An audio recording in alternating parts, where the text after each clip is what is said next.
Today I'm going to show you how to dehydrate bell peppers. First thing we're going to do is wash them all and remove any stickers. To cut our bell pepper, the first thing we're going to do is remove all of the seeds.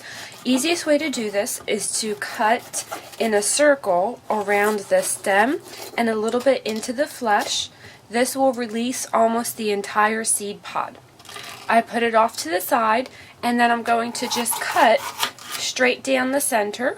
And I tend to cut them into quarters so it's a little bit easier to manage. If you want to cut even more, we can cut them into eighths, whatever makes it more convenient. All of this white kind of pithy part we want to cut off,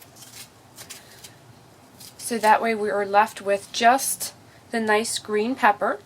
I'm then going to take that piece and cut it into about 1/2-inch slices.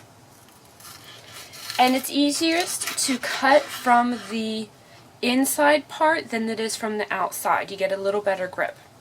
We're then going to chop it into pieces, just holding them together nicely, about 1/2-inch pieces.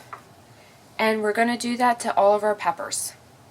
Once we have all of our peppers diced, we're just going to lay them out onto the sheets, just a nice thin layer. I usually just grab a few handfuls to get them on here, and then I'll spread them out. You want a kind of a nice thin layer, that way it will dehydrate more evenly and it'll dehydrate quicker. If you have kind of big bunches, it doesn't dehydrate as nice. So kind of even them out, and we're ready to put them into the dehydrator. When putting our tray in on the Excalibur, they just slide very easily right into the grooves. You're going to take your cover, and the front door just fits right into the groove, and it just lays flat down, and we're ready to turn our dehydrator on. To dehydrate bell peppers, you want to set your temperature on about 130 degrees. And bell peppers actually take a lot of time to dehydrate because they have a lot of water in them, so you actually want to dehydrate them anywhere between 14 to 18 hours.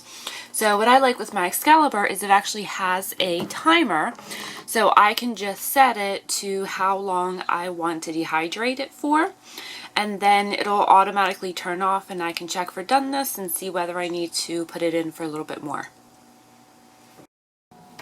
Once you've finished dehydrating them, you want to take a look at your peppers. You'll notice that it's going to shrink considerably. They have so much water content that they're going to be really small and shriveled up.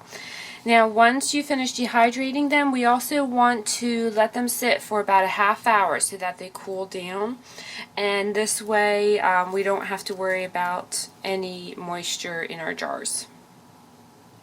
Once the peppers have cooled, we're going to put them into our jars. So either take like a paper towel or the parchment sheets. You can put the peppers and slide them onto that.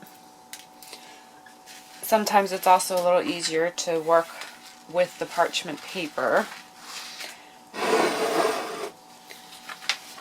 I like to put the canning funnel into my jar and just let them slide right in, and let's fill up our jar.